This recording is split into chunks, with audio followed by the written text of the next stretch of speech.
ሰላም እንደምን አላችሁ የተወደዳችሁ ስፖርታዊ ጉዳዮቻችን ተጀምሯል። አርሰናልን የተመለከቱ አዳዲስ ጉዳዮች ዳቪድ ኦርነስቲን ዚ አትሌቲክ እና ዴይሊ ሜል ሌሎችም ብዙ መገናኛዎች አሁን ከደቂቃዎች በፊት ይዟቸው የወጡትን አዳዲስ ጉዳዮች ይዘናል። በርከት ያሉ ጉዳዮችን እናነሳለን። የሳንድሮ ቶናሊ ጉዳይ ምን አዲስ ነገር አለ? ከሚኬል አርቴታ ቆይታ ጋር በተያያዘ አርሰናልስ በዚህኛው ክረምት ምን ላይ ትኩረት ሊያደርግ ይችላል? በዝውውር ሂደት ላይ የትኛውን ተጫዋች ሊያስፈርም ይችላል የሚለውን በደንብ እየተመለከተን እንቆያለን። አንድሪያ ቤርታ ከአርሰናል ይለቃሉ ወይስ ደግሞ ይቆያሉ? ከሚኬል አርቴታ ጋር ያደረጉት ንግግር አለ። በተለይ ደግሞ የዚህ የጀንትልማን አግሪመንታቸው በሚኬል አርቴታና በአንድሪያ ቤርታ በኩል ምንድነው እየተባለበት ያለው የሚለውን በስፋት እየተመለከተን እንቆያለን። ስለ ሚቼል ማውሪዚዮ ሚቼል አዲሱ የአርሰናል ስካውት ናቸውና በስካውቲንግ ላይ ደግሞ ያላቸውን አስተዋጽኦ በደንብ እናውቃለን። ሌሎችንም የአርሰናል ዝውውሮች በደንብ እየተመለከተን እንቆያለን። በቻላችሁ አብራችሁን ቆዩ። ቡካዮ ሳካ ስለ ፊትነሱ ስለ እንግሊዝ ብሔራዊ ቡድን ያነሳው ጉዳይ ለአሌክስ ስኮትን በተመለከተ ክሪስቶስ ዞሊስን የተመለከቱ አዳዲስ የወጡ ጉዳዮች አሉ። በተከላካይ ስፍራ ላይ ከስፔን አርሰናል ሊያስፈርም የሚፈልገው ተጫዋች አሁን በደንብ የተቃረበ ዝውውር ነው በሚል ሚኬል አርቴታ ተጫዋቹን በጥብቅ ይፈልጓል የሚሉ ዘገባዎችም ወጥቷል። ሁሉም እነዚህና ሌሎች ጉዳዮችን በስፋት እየተመለከትን እንቆያለን። የእናንተን ሀሳብ አስተያየት መልእክቶች እንቀበላለን። ሀሳብ አስተያየቶቻችሁን ጻፉልን። ይህንን ቪዲዮ ደግሞ ላይክ አድርጋችሁ ጀምሩ። የመጀመሪያ ጥያቄያችን የእናንተም እንድትሳተፉበት ከሰሞኑ ቀዝቀዝ ብላችኋል። በደንብ ይህንን ቻናል ሞቅ ማድረግ አለብን። የአርሰናልን ጉዳዮች ብቻ የምናነሳበት ነው። ባለፉት 10 የውድድር ዘመናት ከ2015-16 የውድድር ዘመን ጀምሮ እስከ 2025-26 የውድድር ዘመን እስቲ የምታስታውሷቸውን የአርሰናል ከፍተኛ ግብ አስቆጣሪዎች አንሱልን። እኔ ወደ በኋላ ላይ ካስፈለገ የ20 ዓመት ወይም ደግሞ የ10 ዓመት የመጨረሻ አመታትን በኮከብ ግብ አስቆጣሪነት በአርሰናል ቤት በፕሪሚየር ሊግ ላይ ብዙ ግቦችን ያስቆጠሩ ተጫዋቾችን በውድድር አመቱ ስማቸውን እየጠቀስኩላችሁ ቆያለሁ። እናንተ ሐሳብ አስተያየቶቻችሁን ላኩልን። በቀጥታ ወደ ጉዳዮቻችን እናመራለን። የእናንተን ሐሳቦች ወደ በኋላ ላይ መለስ ብዬ አስተናግዳለሁ። የእንግሊዝ ፕሪሚየር ሊግ ከመጀመሩ አስቀድሞ ክለቦች ብዙ ጥረቶችን እያደረጉ ይገኛሉ። የአርሰናልና የሳንድሮ ቶናሊን ጉዳይ አስቀድሜ ልጀምር። ቶተንሃም ሆትስፐር ወደ ገበያው ገብቷል። ዚ አትሌቲክ እንዳስነበበው ከሆነ እነ ፋብሪዚዮ ሮማኖም ሮቤርቶ ዲዘርቢ ጣሊያናዊው አሰልጣኝ ጣሊያናዊውን አማካይ ለማምጣት ንግግሮችን ስለመጀመራቸው የሚያሳዩ ዘገባዎችን ተመልክተናል። ቶተንሃም ሆትስፐር ከማንቸስተር ሲቲ ከአርሰናል ጋር የሚፎካከርበት ትልቅ ዝውውር ሊሆን ይችላል። በተለይ ማንቸስተር ሲቲ ኤሊዮት አንደርሰንን ማስፈረም የማይችል ከሆነ ወደ ሳንድሮ ቶናሊ ሊዞር ይችላልና የአርሰናል ጉዳዮች ግን እስካሁን ገና አላየለትም። ሚኬል አርቴታ ከቀረቡት አማራጮች ለምሳሌ ኤሊዮት አንደርሰንን ብንመለከት ካርሎስ ባሌባ፣ አዳም ዋርተን፣ ሳንድሮ ቶናሊ፣ አዩብ ዋዲ የተባለ ብዙ ስሞች ይጠቀሳሉ አማካኝ ስፍራ ላይ። ነገር ግን የአርሰናል ምርጫ የትኛው ነው ብለን ብንመለከት የሳንድሮ ቶናሊ ዝውውር እንደሆነ ይነገራል። ነገር ግን ከአርሰናል ጋር ዝርዝር ጉዳዮችን አነሳለሁ። የሚኬል አርቴታን የአርሰናልንም እቅድ በተመለከተ ትናንትና የብሔራዊ ቡድኖች ጨዋታ ነበረ። በዓለም እግር ኳስ ዋንጫ ላይ አሜሪካ፣ ካናዳና ሜክሲኮ በሚያዘጋጁት ውድድር ላይ የተመለከትናቸው ጉዳዮች አሉ። በቤልጅየም ብሔራዊ ቡድን በኩል ሊያንድሮ ትሮሳር የቤልጅየም ብሔራዊ ቡድንን 10 ቁጥር ለብሶ ተጫውቷል። ሚኬል ሜሬኖ ደግሞ በስፔን ብሔራዊ ቡድን በኩል ተቀይሮ ገብቶ ተጫውቷል። ሁለቱም ጨዋታዎች ባቻ ውጤት የተጠናቀቁ ናቸው። ከትናንትና በስቲያ አንስተነዋል። የነበረውን ጨዋታ ትናንትና አንስተናል። የስዊድን ብሔራዊ ቡድን ላይ ቪክተር የኬሬሽ የጀርመን ብሔራዊ ቡድን ላይ ከቨርስ ግቦችን አስቆጥሯል። ዛሬም የሚደረጉ ጨዋታዎች ላይ የፈረንሳይና የሴኔጋል ጨዋታ ላይ እነ ዊሊያም ሳሊባን በፈረንሳይ ብሔራዊ ቡድን በኩል እንመለከታለን። በቀጣይ ቀናትም የእንግሊዝ ብሔራዊ ቡድን ከሚያደርገው ጨዋታ አለ ከዚህ ከክሮኤሺያ ብሔራዊ ቡድን ጋር። በዛ ጨዋታ ላይም የእንግሊዝ ብሔራዊ ቡድን ተጫዋቾችን በደንብ እንመለከታለን። እነማን ይጠበቃሉ በየትኛው መርሃ ግብር ላይ የሚለውንም እናነሳለን። ዊሊያም ሳሊባ ከፍራንስ ብሔራዊ ቡድን በኩል በሴኔጋል ጨዋታ ለማርቲን ኦዴጋርድ ኖርዌይና ኢራቅ በሚያደርጉ ጨዋታ ዛሬ የሚጠበቅ ሌላ መርሃ ግብር ነው። ጊሌት ስቴዲየም ቦስተን ላይ የሚደረግ ነው። ያኛው የዊሊያም ሳሊባ በሜት ላይፍ ስቴዲየም ኒው ጀርሲ ላይ ይደረጋል። የእንግሊዝ ብሔራዊ ቡድን ጨዋታ ላይ በዳላስ ስቴዲየም ቴክሳስ ላይ የሚደረግ ጨዋታ ነው። እነዚህን ጨዋታዎች የተመለከቱ ዝርዝር ጉዳዮችን ዓለም ዋንጫውን ስናነሳ እናነሳለን። በሌሎችም መሰናዶቻችን ላይ የአርሰናልን እቅዶች እያነሳን እንቆይ። በአርሰናል በኩል ምን ሊከተል ይችላል? በቀጣይ ያሉ ሀሳቦች ምንድን ናቸው? ሚኬል አርቴታ በተመለከተ ምን እየተሰማ ይገኛል? እስቲ አንድ ባንድ ነጥቦችን እየተመለከትን እንቆይ። ከአርሰናል ጋር በተያዘ በተለይ በመከላከል ረገድ የሚገርም የውድድር ዘመንን አሳልፏል። በፕሪሚየር ሊግ ላይ 19 ክሊን ሺቶች፣ በቻምፒየንስ ሊግ ላይ ደግሞ ከተደረጉ ጨዋታዎች መካከል በ9 ላይ ግብ ሳይቆጠርበት ወጥቷል። ብዙ ጨዋታዎች ላይ ግብ አልተቆጠረበትም ነው። ዳቪድ ራያ የአርሰናል የመጀመሪያ ፈርስት ቾይስ ግብ ጠባቂ ነው። ከፓሪዝ ባላጋም ጥሩ ጊዜን አሳልፏል ማለት ይቻላል። ከሞላ ጎደል ምናልባት የካራባኦ ካፕ ፍጻሜ ላይ የሰራት ስህተት እንደ ትልቅ ማሳያ ልትያዝ ትችላለች። በፉልባክ ቦታ ላይ ሪካርዶ ካላፊዮሪ ቦታውን ከኢንካፒየ ጋር ይዘው ይቀጥላሉ ተብሎ ይጠበቃል። ፖቴንሻሊ ደግሞ ጁሪን ቲምበር በደንብ ከጉዳቱ አገግሞ ይመለሳል ተብሎ ይጠበቃል። ትልቁ ጥያቄ ሴንተር ባክ ላይ ሳሊባና ጋብሪኤል ማጋሌሽ እንዳሉ ናቸው። የነሱ ጥምረት በፕሪሚየር ሊጉም ላይ ፕሪሚየር ሊጉ ምርጥ ጥምረት ተብሎ መመረጡ ይታወቃልና ሞስኬራ የነሱ ተተኪ በመሆን ምን አይነት ጥሩ ስኳድ ዴብዝ ያለው ቡድን እንደሆነ ተመልክተናል። አሁን ትልቁ ጥያቄ የቤን ዋይትን ምላሽ ማግኘት ነው። በዚህ ሂደት ላይ ደግሞ እየተነሱ ያሉ ጉዳዮች አሉ። አርሰናል ዲፌንሲቭ ቦታዎች ላይ አንደኛ እየሰማሁት ያለው ዘገባ አለ። ዴይሊ ሜል በተለይ ይዞት የወጣው ዘገባ ማክሲም ሎክሮይ የፈረንሳይ ብሔራዊ ቡድን ተጫዋች ነው። በክሪስታል ፓላስ ተመልክተናል። ቼልሲ አሰልጣኝ ቻቪ አሎንሶም ይፈልገዋል። ይህንን ተጫዋች ለማስፈረም ጥረት እያደረገ እንዳለ ቼልሲ ይታወቃልና አርሰናል በቅርበት የባክግራውንድ ቼክ እያደረገ ተጫዋቹንም ለማምጣት ጥረት ለማድረግ ተጫዋቹ ያስፈልጋል አያስፈልግም የሚለውን ገና ዲሳይድ አላደረገም። ምንም አይነት የመጀመሪያ ጥያቄ አላቀረበም። ነገር ግን ተጫዋቹን በቅርብ እየተከታተለው እንዳለ የሚያሳዩ ዘገባዎች ወጥተዋል። በቤን ዋይት ቦታ ግን ቤን ዋይት በእርግጥ ቡካዮ ሳካ ሲኖር እኔ የቤን ዋይት ብቃት ሌላ ነው። ቡካዮ ሳካን ቤን ዋይት ሲኖር የተሻለውን ቡካዮ ሳካ እንመለከታልና ከቤን ዋይት ጋር በተያዘ አብሮት የሚያጣምረው ተጫዋች በተለይ በማጥቃትም በመከላከልም ረገድ በዚህ በራይት ባክ ቦታ ላይ ያለውን አስተዋጽኦ በደንብ ተመልክተናልና የቤን ዋይት ቦታ ላይ ከተጨማሪ ሲያስፈልግም ሴንተር ባክ ሆኖ መጫወት የሚችል አንድ የስፔን ብሔራዊ ቡድን ተጫዋች አለ። ለሴልታ ቪጎ ይጫወታል። ኦስካር ሚንጉዌዛ ይባላል። በነጻ ዝውውር ወደ ፈለገበት ክለብ መሄድ ይችላል። ራይት ባክ ነው። በዋነኝነት ፕሪዶሚናንትሊ የራይት ባክ ቦታ ላይ ይጫወታል። ሴንተር ባክም ሆኖ መጫወት ይችላል። በነጻ ዝውውር ውሉ ይጠናቀቃል። ከቀናት በኋላ ውሉ ሲጠናቀቅ ደግሞ ሚኬል አርቴታ ሃይሊ ሬትድ ካረጋቸው ወይም ሃይሊ በደንብ ከሚመለከታቸው ጥሩ አቅም አላቸው አርሰናልን ያሻሽላሉ ብለው ከሚታሰቡ ተጫዋቾች መካከል አንዱ ነው። አንደኛ በነጻ ዝውውር መሆኑ ተጫዋቹም ወደ እንግሊዝ ፕሪሚየር ሊግ መምጣት ይፈልጋል የሚሉ ዘገባዎችንም ስንመለከት ነበረ። በሴልታ ቪጎ ውሉ እንደማራዝም ከተናገረ በኋላ በነጻ ዝውውር የሚለቅበት እድል እየሰፋ መጥቷል። የኦስካር ሚንጉዌዛ ጉዳይ በዚህ ደረጃ እየተነሳ ያለ ጉዳይ ነውና አርሰናል የመጨረሻ ውሳኔዎቹ በደንብ ይጠበቃሉ። በዚህ በቤን ዋይት በራይት ባክ ቦታ ላይ የሚጠበቅ ጉዳይ ነው። ሚኬል አርቴታን በተመለከተ ትናንትና የሰማናቸው ጉዳዮች አሉ። አርሰናል አዲስ ውል ለማቅረብ እስከ 2028 ድረስ አሁን ሚኬል አርቴታ ውል አለው። ነገር ግን ረጅም ጊዜ በአርሰናል እንዲቆይ በተለይ በአርሰናል ቤት ረጃጅም ዓመታትን የቆዩ ነግራምን አሰልጣኙን ግራምን አርሰን ቬንገርን መጥቀስ ይቻላል። አርሰናል በረጅም የክለቡ ታሪክ 140 ዓመታት ያክል ሞልቶታልና በዚህ ሂደት ብዙ አሰልጣኞችን የሚቀያየር አይደለምና በዛ ሂደት ከ10 ዓመት በላይ የሚቆዩ አሰልጣኞች በርከት ያሉበት ቤት እንደሆነ ይታወቃል። በዚህ ሂደት ደግሞ አሰልጣኝ ሚኬል አርቴታ አዲስ ውል እንደሚቀርብለት እየተነገረ ይገኛል። በተለይ በሪያል ማድሪድ ቤት የፕሬዝዳንታዊ ምርጫ ነበረ። ከቀናት በፊት በነበረው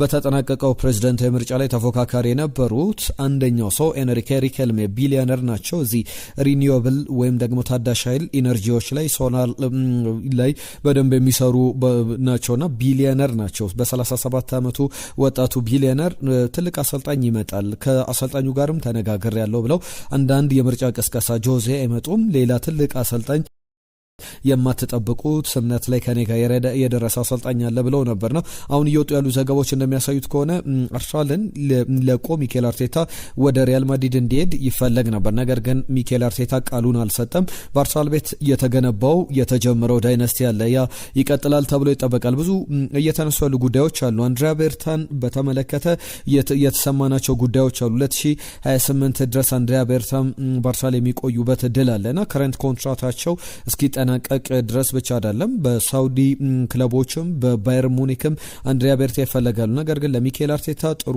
ዝውውሮችን ሰመር ላይ አሁንም ዳግም አምጥተው የቻምፒየንስ ሊግን ለማሳካት በጋራ እንደሚሰሩ ስምነት ላይ የዚህ የጀንትልማን አግሪመንት አላቸውና የሳውዲ ክለቦች ቢጠይቁም ሳውዲ አረቢያም ሆነ የሳውዲ ሊግ እንዳጠቃላይ ፒኤፍአይም ጥያቄ ቢያቀርብ የባየር ሙኒክ ጥያቄ ቢመጣ አንድሪያ ቤርታ በአርሰናል እንደሚቆዩ የሚያሳዩ ዘገባዎች አሉ። ትልቁን ጉዳይ ደግሞ ላንሳላችሁ። አርሰናል ፎርማላይዝ እያደረገ ይገኛል አንድ ዝውውር። ይህም ዝውውር በማውሪዚዮ ሚቼል እየተመራ ይገኛል። ሚቼል ማውሪዚዮ ጣሊያናዊው ስካውት ናቸው። የአርሰናል በዚህ በስካውቲንግ ደረጃ በቅርቡ አርሰናልን የተቀላቀሉ በተለይ በናፖሊ በነበራቸው ቆይታ ወደ ጣሊያን እግር ኳስም እነ ማሬክ ሃምሼክን የክቫራትስኬሊያን ዝውውር ኪሚንጃን ያመጡ ናቸው።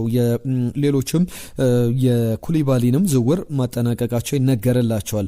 ክሪስቶስ ዞሌስ አዲሱ የእሳቸው ታርጌት ነው። በተለይ ከቫቻ ክቫራትስኬሊያን ሲያስፈርሙ ከቪቻ ክቫራትስኬሊያ ወደ ናፖሊ ሲመጣ ብዙዎች የጠበቁት አይነት ትልቅ ተጫዋች አልነበረም። አሁን ግን አለማችን ላይ ከ140 ሚሊዮን ፓውንድ በላይ የሚገመት ትልቅ አቅም ላይ ያለ ቢያንስ ክለቦች ቢፈልጉት 150 ሚሊዮን ዩሮ መክፈል አለባቸው የሚባልለት አይነት ተጫዋች ሆኗልና ይህንን ተጫዋች ያፈሩት ያርሰናሉ ሰው ሚቼል ማውሪዚዮ እየሰሩት ያለው ስራ አለ። የክሪስቶስ ዞሌስን ዝውውር ለማጠናቀቅ በአርቴታ በኩል ፍላጎቶች አሉ። በእርግጥ ክሪስቶስ ዞሌስ ቢመጣ ሌሎች ዝውውሮች ይጠናቀቃሉ ተብሎ ይጠበቃል። ሞርጋን ሮጀርስ ሊመጣ የሚችልበት እድል አለ። ወይም ደግሞ ሚኬል አርቴታ አማካይ ስፍራ ላይ የሉዊስ ስኬሊ ጉዳይ ይነሳል። ሉዊስ ስኬሊ የአርሰናል እቅድ ላይ የትኛው ቦታ ላይ ነው ቦታ የተሰጠው? ገና የተወሰነለት ጉዳይ አይደለም። በተከላካይ ቦታ ላይ ነው፣ በአማካኝ ስፍራ ላይ ነው የሚቀጥለው። በተለይ ተፈጥሯዊው ተጫዋቾች በተፈጥሯዊ ቦታቸው ላይ ይጫወታሉ። ከአካዳሚ ግራጁዌት ሲያደርጉ ሉዊስ ስኬሊ የአማካኝ ስፍራ ተጫዋች ሆኖ ነው ግራጁዌት ያደረገው። ያንን ደግሞ በአርሰናል የዋንጫ ጉዞ ላይ የሱ ወደ ሜዳ መግባት በመጨረሻዎቹ ጨዋታዎች ላይ ብዙ ዳይናሚክን የቀየረ እንደነበረ ተመልክተናል። ያንንም በተመለከተ የሚነሱ ጉዳዮች አሉ። ከዴክላን ራይስ ጋር በተያዘ አዲስ ውል ይቀርብለታል ተብሎ ይጠበቃል። ሪያል ማድሪድ ፍላጎቶች አሉት። ነገር ግን ራይስ ምርጫው አርሰናል እንደሆነና አሁንም ተጨማሪ ዓመታትን በአርሰናል እንደሚቆይ ምንም የመልቀቅ ፍላጎት እንደሌለው የሚያሳዩ ዘገባዎች አሉ። የጁሪን ቲምበር አዲስ ኮንትራት ጉዳይም ገና ያለየለት ጉዳይ ነው። ይህንንም አጣርተን በቀጣይ ጊዜያት ላይ እንመለሳለን። ጁሪን ቲምበር ግን ስምምነት ላይ ደርሷል። መፈረም ብቻ የሚቀረው ጉዳይ ነው። ዴክላን ራይስም እንደዛ እየተባለ ይገኛል። ዳቪድ ራያ ደሞዙ እንደሚጨመርለት 2 ዓመታት ቀሪ ኮንትራት አለው። አርሰናል ደግሞ በተጨማሪነት የዳቪድ ራያን የግብ ጠባቂውን ኮንትራት በ1 ዓመት ወይም አጠቃላይ አርሰናል የ3 ዓመት መብት አለው እንዳስፈላጊነቱ የ2 እና የ3 ዓመት ማለት ነውና እንደ አርሰናል መብት የሚወሰን ነው። ደሞዙን ባለፈው ክረምት ላይ ለመጨመር ስምምነት ላይ ደርሷል። ከዚህ ክረምት ጀምሮ ይተገበርለታል። ኮንትራቱንም ከአርሰናል ጋር ያራዝማል ተብሎ እየተጠበቀ ያለ ጉዳይ ነው። በአጠቃላይ እንደ አርሰናል ፎርማላይዝ እያደረገ ያለው የክሪስቶስ ዞሌስን ዝውውር በተመለከተ ሌሎችም ክለቦች በጣም ኢንተረስት አላቸው።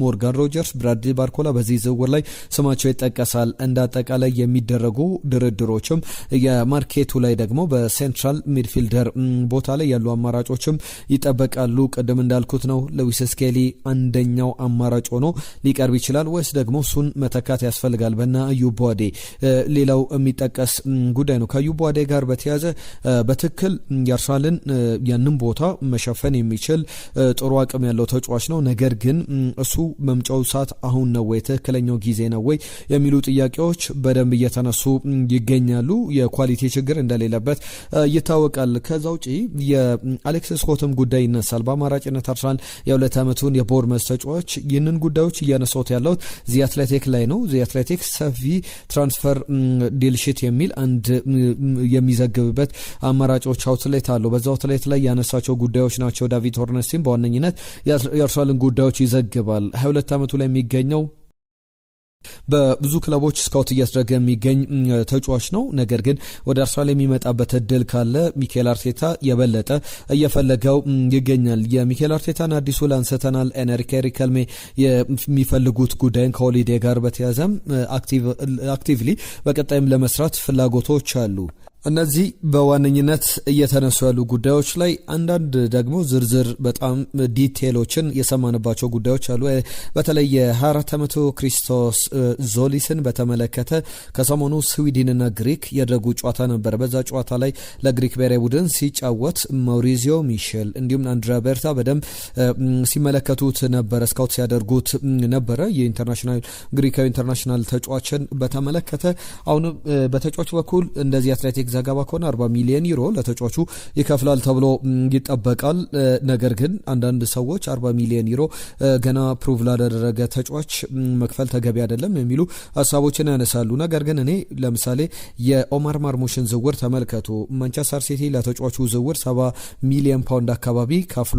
ኦማር ማርሙሽ አሁን በቋሚነት እንኳን የሚጫወት ተጫዋች አይደለም በማንቸስተር ሲቲ። ስለዚህ ለቲዞሎስ በኦማር ማርሙሽ ግማሽ ክፍያ ተጫዋቹን 35 ሚሊዮን ፓውንድ አካባቢ ማስፈረም ማለት ጥሩ ነው። የብራድሊ ባርኮላ የሞርጋን ሮጀርስ ዝውውር ገና አለየላቸው። ሞርጋን ሮጀርስ አማራጮችን እየተመለከተ ይገኛል። አርሰናልን ደግሞ ይፈልጋል የሚሉ ዘገባዎች አሁንም በብዙሃን መገናኛዎች በስፋት እየወጡ እየሰማናቸው ያሉ ጉዳዮች ያሳያሉ። ከካቨርስ ጋር በተያያዘ የሚነሳ ጉዳይ አለ። የተጫዋች በሌቨርኩሰን ይፈልጋል። ነገር ግን 280,000 ፓውንድ ሳምንታዊ ደሞዙ ለሌቨርኩሰን ትልቅ እክል ሆኗል። ነገር ግን እናንተ ምን ታስባላችሁ? አርሰናል ቢለቅ እና ሌቨርኩሰንን ቢቀላቀል ብላችሁ ታስባላችሁ ወይስ ደግሞ ጊዜው ገና ነው ከቨርሳውንም ተጨማሪ ዓመታትን ማገልገል ይችላል ብላችሁ ታስባላችሁ? የፕሪሚየር ሊግ የቻምፒየንስ ሊግ አሸናፊ ነው። በቀጣይ ዓመት ደግሞ ወደ አርሰናል ቻምፒየንስ ሊግን ለማምጣት ከሚፈለጉ ተጫዋቾች መካከል በሚኬል አርቴታ እንዲሆናል ብዬ ጠብቃለሁ። ብዙዎች በቻምፒየንስ ሊግ ፋይናል ላይ የተመለከታችሁት ካቨርስ ትክክለኛው ካቨርስ እንደሆነ እንዲሁም ደግሞ በትክክልም እሱ ላይ ተቃውሞ ይነሳሉም ተብሎ አይጠበቅም። ከስታን ክሮንኬ ጋር በተያዘ ኤምሬትስ ስቴዲየምን ለማደስ ኤክስፓንሽኑንም ለመጀመር ፈንድ ለማድረግ ስለ መስማማታቸው የሚያሳዩ ዘገባዎችም እየወጡ ይገኛሉ። በተለይ ደግሞ የኤምሬትስ ስቴዲየም ከዓመታት በፊት ገና ከአንድ ወር በኋላ አካባቢ 20 ዓመቱን ይደፍናል። ኦገስት 2006 ላይ ነበረ ተመረቆ የተከፈተው። አሁን ኦገስት 2026 ላይ እንገኛለንና የመጀመሪያው በእንግሊዝ ያለ ስቴት ኦፍ አርት ስቴዲየም ፋሲሊቲ ተብሎ ይጠቀስለት ነበር። አሁን ግን በቶተንሃም ሆትስፐር ስቴዲየም ብልጫ ተወስዶበታል። የለንደን ስቴዲየምም የተሻለ አቅም ያለው ስቴዲየም ነው። ነገር ግን አሁን በአርሰናል በኩል ቢያንስ 10,000 ደጋፊዎችን ቁጥር ለመጨመር በተቻለ አቅም ሪኖቬት ለማድረግ የኤምሬትስ ስቴዲየምን ስራዎች እየተሰሩ ይገኛሉ። 5.5 ቢሊዮን ፓውንድ የወጣበት ስቴዲየም አላቸው ሶፊ ስቴዲየም፣ ስታን ክሮንኬና አዲሱን ኤምሬትስ ስቴዲየም ደግሞ ለመገንባት ስታን ክሮንኬ ፈንድ ለማድረግ ስለመስማማታቸው የሚያሳዩ ዘገባዎች አሉ። የቪክተር ዮኬሬሽ ወኪሎች መካከል አንደኛው ወይም ደግሞ በሐሳን ስር ዋነኛው ወኪል ሐሳን ነው። በሐሳን ስር የሚሰራ አንድ ባለሙያ አለ። ያነሳቸው ጉዳዮች አሉ። አርሰናልን እንዴት መረጠ? ማንቸስተር ዩናይትድ በተለይ ደግሞ ጆናታን ቸልኪስ እንደሚያነሳው ከሆነ ማንቸስተር ዩናይትድ ትልቅ ገንዘብ አቅርቦ ነበረ። ነገር ግን ቪክተር ዮኬሬሽ ከዛ ገንዘብ ይልቅ ምርጫው ያደረገው የበለጠ ከፍ ያለ ቆይታንም ለማድረግ በመወሰን አርሰናልን ውጤታማ ያደርገኛል ብሎ በማሰብ ወደ አርሰናል ነው የመጣው። በወቅቱ የመጨረሻ ሳምንታት ላይ ሪያል ማድሪድም ጥያቄ አቅርቦ ነበረ። ዋነኛ ጥያቄ ሳይሆን ተጫዋቹ አቬለብል ነው ወይ የሚለውን የማጣራት ስራዎች በወኪሎቹ በኩል ሪያል ማድሪድ ሲያደርግ ነበረ። አርሰናልም ማንቸስተር ዩናይትድም ፍላጎት ነበራቸው። ነገር ግን በአርሰናል በኩል ዝውውሩን ማጠናቀቁና ስኬታማ የውድድር ዓመትንም ማሳለፉን መናገር ይቻላል በሚል የሚያነሳቸው ጉዳዮች አሉ። ከሊያንድሮ ትሮሳር ጋር በተያያዘ በሼክታሽ እንዲሁም ደግሞ የሳውዲ ፕሮ ሊግ ገበያው ላይ ገብቷል። ሌላኛው ከአርሰናል ጋር በተያያዘ ቪክተር ኦዚያኖቫን የተባለ ተጫዋች አስፈርሞ ነበር። ባለፈው የአይሪሽ ክለብ ውስጥ በታዳጊነት የሚጫወት ተጫዋች ነበረ። ከዛ በኋላ ዳንኤል ማክባርኖን የተባለ ሌላ ተጫዋች ወደ አርሰናል መጥቶ ነበር። አሁን ደግሞ ትናንትና የሰማናቸው ዝውውሮች መካከል ወጣቱ በቀጣይ ጊዜ በትልቅ ደረጃ የሚጠበቅ ተጫዋች ያለ ፖኔክስ ባልኔ ይባላል። ይህንን ተጫዋች አርሰናል ከአይሪሽ ሊግ ላይ ለማስፈረም ስምነት ላይ መድረሱን ተመልክተናል። የኮከብ አስቆጣሪነቶችን በተመለከተ ባለፉት ዓመታት እነማን ነበሩ የሚለውን እንመልከት ስል ነበረ። በ2015-16 ሌስተር ፕሪሚየር ሊጉን ሲበላ ኦሊቬ ዢሩ በፕሪሚየር ሊግ ላይ 16 ግቦችን አስቆጥሯል። አንዱ ብቻ በፍጹም ቅጣት ምት እየተገኘ ነበረ። አሌክዛንደር ላካዜት ሌላኛው የሚጠቀስ ስም ነው። 2016-17 ላይ አሌክሲስ ሳንቼዝ ነበር። በእርግጥ 24 የፕሪሚየር ሊግ ግቦች፣ ሁለቱ በአሲስት አሲስቶች የተመዘገቡ ነበሩ። አሌክዛንደር ላካዜት 2017-18 14 ግቦችን፣ ሁለቱ በፍጹም ቅጣት ምት። ፒየር ኤምሪክ ኦባሜያንግ 2018-19 የአጠቃላይ 22 አራቱ ደግሞ በፍጹም ቅጣት ምት እየተቆጠሩ ነበሩ። 2019-20 ላይ ፒየር ኤምሪክ ኦባሜያንግ 22 እና 2 ግቦችን አስቆጥሯል። 22 ሁለቱ በፍጹም ቅጣት ምት የተቆጠሩ ናቸው። አሌክዛንደር ላካዜት 13 ግቦችን ያስቆጠረበት ዓመት አለ።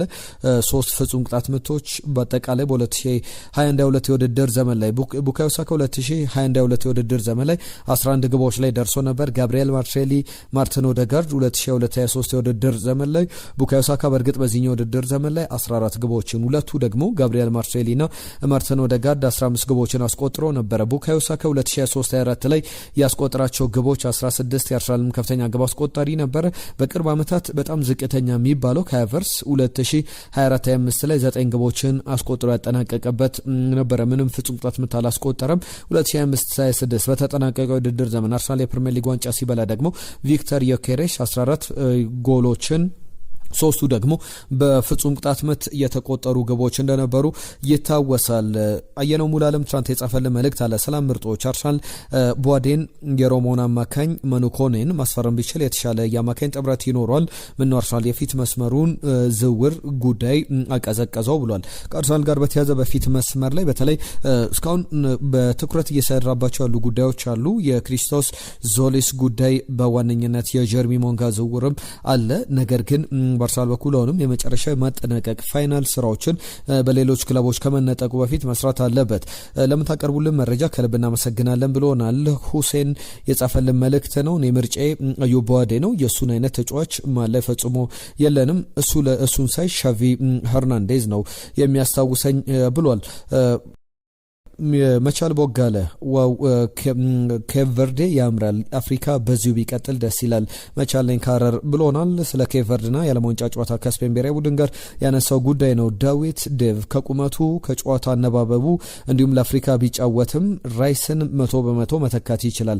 ኃላፊነቱን ይወስዳል። ለ6 ቁጥርም ለ8 ቁጥርም ተጠባባቂ መሆን ይችላል። አዩብ ቧዴ ወደ አርሰናል ቢመጣ ብሎናል ዳዊት። ከአዩብ ቧዴ ጋር በተያዘ በእርግጥ ብዙ በክለቦች እየተፈለገ ያለ ተጫዋች ነው። ነገር ግን አርሰናል አሁን በዋነኝነት የትኛው ቦታ ላይ ራሴን ላጠናክር በሚል የመጨረሻ ውሳኔዎችን በቀጣይ ቀናት እንመለከታለን። ሌላኛው ሞህ ኦመር የጻፈልን መልእክት አለ። በፍጹም ፈርናንዴዝን ለአርሰናል አልመርጠውም ብሎናል። ብሩክ አማረ ቦዲው ይቅርታ ከቧዴ ጋር በተያዘ በጣም ጥሩ ታዳጊ ይመስለኛል ነውም ብሎናል።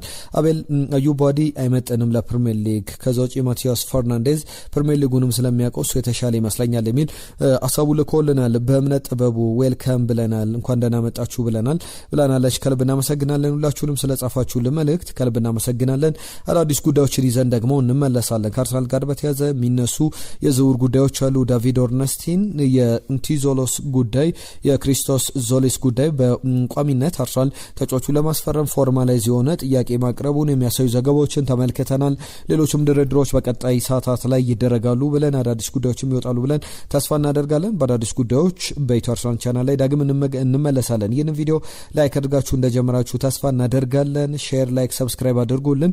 የዛሬን እዚህ ላይ ያበቃን። ጤና ይስጥልን።